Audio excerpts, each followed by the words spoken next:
Hello दोस्तों, स्वागत है आप सभी का आपके अपने चैनल बेसिक नॉलेज में। दोस्तों आज का वीडियो झारखंड बोर्ड के 10वीं के विद्यार्थियों के लिए खास है, क्योंकि इस वीडियो में हम लोग देखने वाले हम लोग जब मॉडल पेपर सेट 3 जारी हुआ उसका जो लास्ट सेक्शन यानी कि सेक्शन डी, जो कि 5 नंबर का सवाल है, 5 नंबर का हर एक सवाल है, उसका सभी का हम लोग डिटेल में देखेंगे और उसमें कुछ क्वेश्चन गलत भी है तो आप लोग हम वो भी बताएंगे। तो चलिए इस वीडियो को शुरू करते हैं और सभी को वीडियो शेयर कर दीजिए जितने से आपके दोस्त है। ज़्यादा कुछ टाइम वेस्ट ना करते हुए चलिए सीधे आज वीडियो को शुरू करते हैं और जल्दी से ये आप लोग मॉडल पेपर सेट 3 खल्लास करते हैं।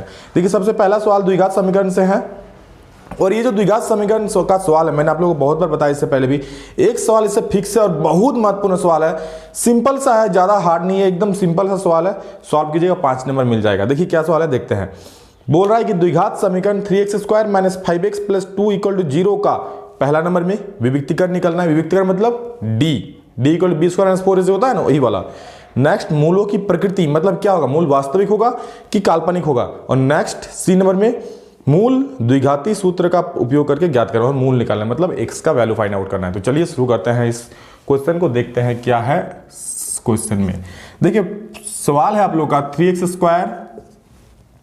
- 5x + 2 = 0, ठीक है।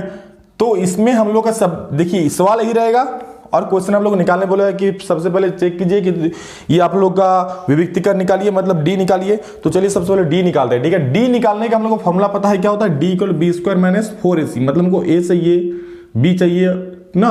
तो सबसे पहले ये हो गया a, तो a बराबर कितना 3, b बराबर कितना ये वाला -5 और c बराबर कितना तो 2 निकल गया। अब d निकालते हैं, पहला नंबर में d निकालने बोला तो निकाल लीजिए।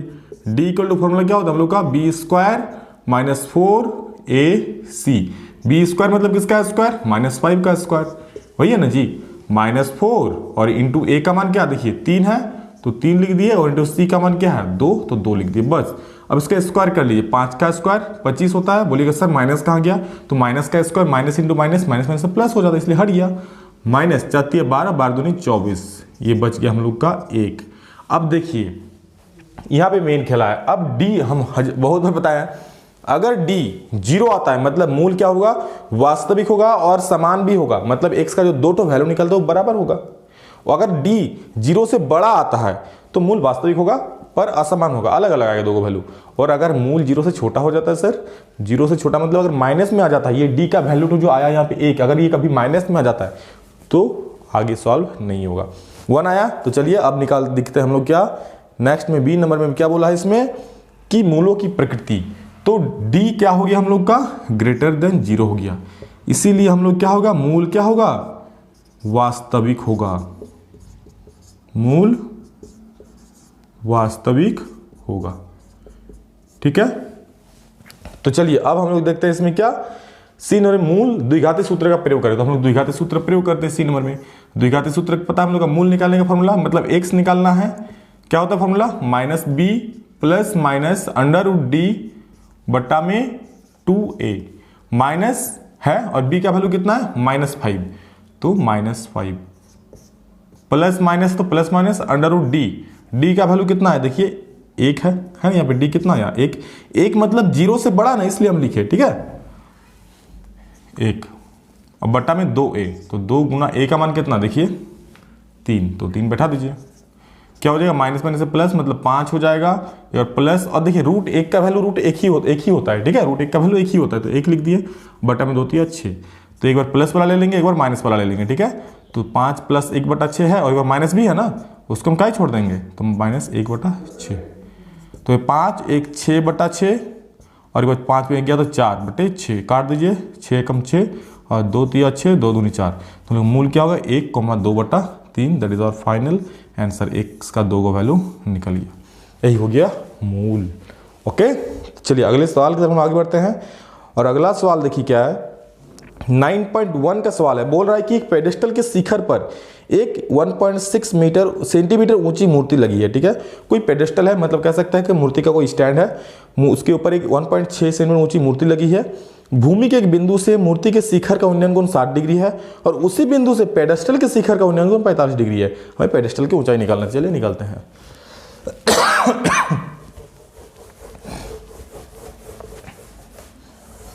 46 हो गया। अब देखते हैं 47 नंबर। ओके तो देखिए 47 में क्या है। सबसे पहले बोला एक पेडेस्टल के शिखर पर कोई एक पेडेस्टल है, तो ये मान लीजिए पेडेस्टल हो गया, ठीक है। इसके शिखर पर एक 1.6 मीटर, तो मान लीजिए इसके शिखर पर यहाँ पर ये 1.6 मीटर ऊंची मूर्ति लगा हुआ है, ये 1.6 मीटर, ठीक है।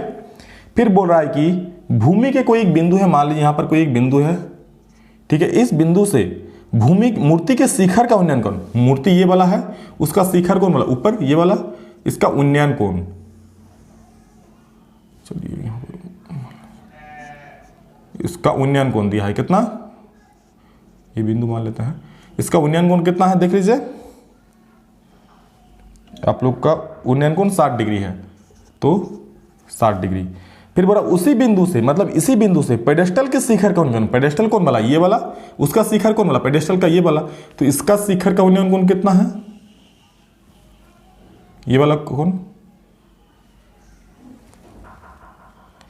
45 डिग्री है, तो हो गया 45 डिग्री।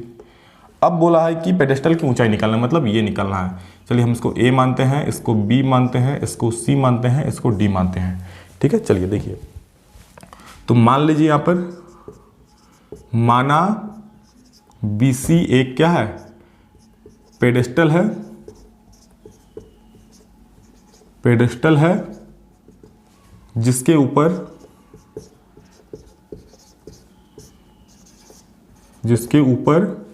1.6 मीटर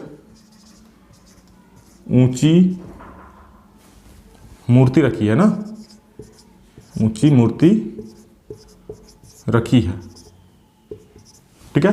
अब देखिए, तो हमें BC की ऊंचाई निकालना है, ठीक है। अब देखिए क्या होगा, सबसे पहले हम दोनों कोण, देखिए हमको ये वाला जगह कॉमन आ रहा है ना, तो हम एक बार ये वाला त्रिभुज लेंगे, बड़ा वाला ACD, और एक बार छोटा वाला लेंगे BCD।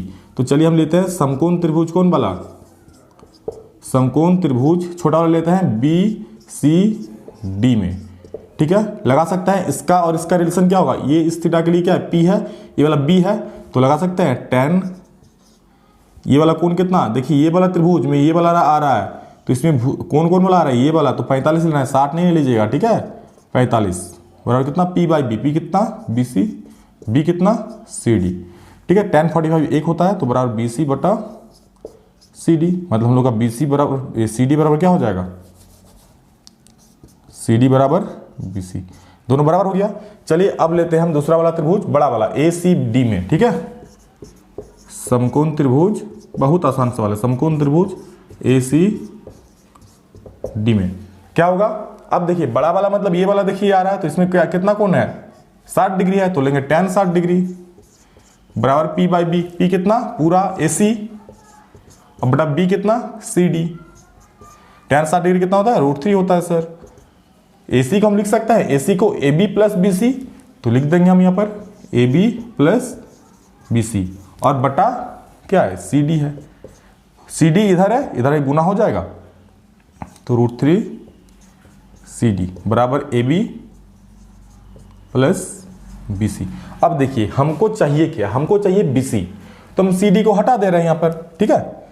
या फिर आप AB भी देखिए, यहाँ पर AB हमको तो पता है, तो AB हम पुट कर देंगे, और CD की जगह हम लिख सकते हैं क्या, BC, CD की जगह हम BC लिख सकते हैं, हमको BC ही चाहिए ना, BC निकालना है, तो CD की जगह हम क्या लिख देते हैं, CD बराबर BC है, तो CD की जगह BC लिख देते हैं, तो √3 BC, और AB का मान कितना देखिए 1.6, तो 1.6 और प्लस BC। चलिए BC को इधर ले आते हैं, ठीक है, तो √3 BC और इधर आएगा तो माइनस BC बराबर 1.6। इसको हम इधर सॉल्व कर देते हैं, इधर देख लीजिए, ठीक है। क्या हो जाएगा, BC दोनों में, तो BC कॉमन आ गया, क्या बचेगा, √3 - 1 बराबर 1.6, ठीक है। तो BC बराबर क्या 1.6 बटा √3 - 1, चूंकि नीचे रूट नहीं रखना है तो हम इसको परिव्ययीकरण कर देंगे, यानी कि रेशनलाइजेशन, तो √3 + 1 ऊपर और √3 + 1 नीचे से गुना कर दीजिए। अब क्या हो जाए 1.6 × √3 + 1 ऊपर हो गया, और यहाँ पे a - b × a + b के टर्म में है, तो a² - b² हो जाएगा, मतलब √3 का स्क्वायर और -1 का स्क्वायर, तो क्या हो जाएगा 1.6 √3 + 1 और √3 का स्क्वायर 3 - 1, यहाँ पर हो जाएगा 1.6 √3 + 1 और बटा में 2। इसको देखिए काट जाएगा 0.8 से, ठीक है। तो यहाँ पर हो जाएगा 0.8 × √3 - 1, ये हम लोग का आंसर हो गया। इसका पॉइंट से हटा कर भी निकाल सकते, कोई दिक्कत नहीं है, ठीक है। इतना सेंटीमीटर हम लोग का हाइट हो गया। तो यहाँ लिख सकता है कि पेडेस्टल की ऊंचाई बराबर इतना × √3 - 1 सेंटीमीटर, ठीक है। चलिए अगला सवाल देख लेते हैं हम लोग। अगला सवाल है आप लोग का, देखिए 48 नंबर जो सवाल है आप लोग का, ठीक है। ये आप लोग का सिलेबस में है ही नहीं, पता नहीं ये सवाल कैसे दिए थे आप लोग का, लेकिन बोर्ड एग्जाम में ऐसा नहीं होगा, इतना बड़ा गलती नहीं हो सकता है। ये जो प्रमेय है, ये आप लोग का जो बोला है, ये प्रमेय आप लोग का है ही नहीं सिलेबस में, ठीक है। तो चलिए इसको हम नहीं बताते हैं। 49 नंबर क्वेश्चन हम बता देते हैं। और इसके और में और एक क्वेश्चन है, इसका तो बोला ही नहीं क्या निकला है, माध्य क्या बहुलक, तो इसको आप छोड़ ही दीजिए। इसको आप लोग खुद से भी माध्य का पिछले वाला वीडियो में बताया है, उसको देख लीजिएगा। चलिए 39 नंबर क्वेश्चन मैं आप लोग को थोड़ा हिंट देता हूं, आप लोग इसको सॉल्व करके हमको आंसर बताइएगा, ठीक है। कैलकुलेशन सभी लोग कीजिएगा और उसका आंसर बोलिएगा। थोड़ा हिंट हम कल इसमें दे देते हैं, क्योंकि ये सारा सवाल मेरा पहले ही करवाया हुआ था, इसलिए अब फिर से करवाने का कोई उतना ज़रूरत भी नहीं है। 48 नंबर में 49 नंबर में देखिए क्या है, इसमें सबसे पहले क्या दिया हुआ है, देखिए एक छिन्नक जिसका ऊंचाई मतलब ऊंचाई h बराबर कितना 45 सेंटीमीटर। चलिए बढ़िया है। नेक्स्ट दोनों सिरों की त्रिज्याएं, तो 28 सेंटीमीटर और 28 सेंटीमीटर है सिरों की त्रिज्या, 28 और 5 सेंटीमीटर, सॉरी 28 और 7 सेंटीमीटर है ना। तो हम मान लेते हैं ऊपरी सिरों की त्रिज्या, ऊपरी सिरे की त्रिज्या इसको हम R1 मानते हैं बराबर 28 सेंटीमीटर, और निचले सिरे की त्रिज्या R2 मानते हैं बराबर 7 सेंटीमीटर। हमको निकालना क्या है इसमें, देखिए बोला है कि इसका आयतन ज्ञात करें। भैया आयतन निकालने बोला है, बहुत आसान है, लिख सकते हैं छिन्नक का आयतन बराबर, छिन्नक का आयतन क्या होता है हम लोग का छिन्नक आयतन का फॉर्मूला 1/3 πh × R1 का स्क्वायर प्लस R2 का स्क्वायर प्लस R1 × R2। बस सिंपल सा फॉर्मूला लगाइए और इसको कैलकुलेशन करके हमको बताइए। सबका वैल्यू पुट कर दीजिए। 1/3 पाई का मान 22/7, ऊंचाई कितना है 45, और R1 का स्क्वायर मतलब कितना 28 का स्क्वायर, R2 का स्क्वायर मतलब 7 का स्क्वायर, और प्लस R1 × R2 मतलब 28 × 7, ठीक है। इसको आप कैलकुलेशन कीजिए और सभी लोग आंसर कितना आएगा मुझे कमेंट सेक्शन में बोलिएगा, ठीक है। मैं आप लोग कमेंट का इंतजार करूंगा, देखते हैं कौन कितना आंसर सही ला पाता है या नहीं। और बाकी दो जो सवाल है टेंशन लेने कोई जरूरत नहीं है, माध्यक बहुलक का मैंने इससे पहले बहुत सारा आप लोग सवाल करवाया था, वो देख लीजिए। और ये जो प्रमेय का सवाल है दोस्तों, ये प्रमेय आप लोग का आने वाला है नहीं, ठीक है। बिल्कुल निश्चिंत रहिए, आप लोग का जो सिलेबस में वही सिलेबस से बाहर नहीं जा सकता, नहीं तो हंगामा हो जाएगा। तो चलिए दोस्तों वीडियो कैसा लगा प्लीज़ कमेंट करके सभी लोग बोलिए। आप लोग का इसी के साथ मॉडल पर सेट 3 का सारा मैथ का सवाल खत्म होता है, खाली इकोनॉमिक्स बचा है, जल्द ही हम अपलोड कर देंगे, ठीक है। तो चलिए अभी इतना ही, थैंक यू। प्लीज़ वीडियो को लाइक कर दीजिए, फिर मिलते हैं। तो जय हिंद, वंदे मातरम।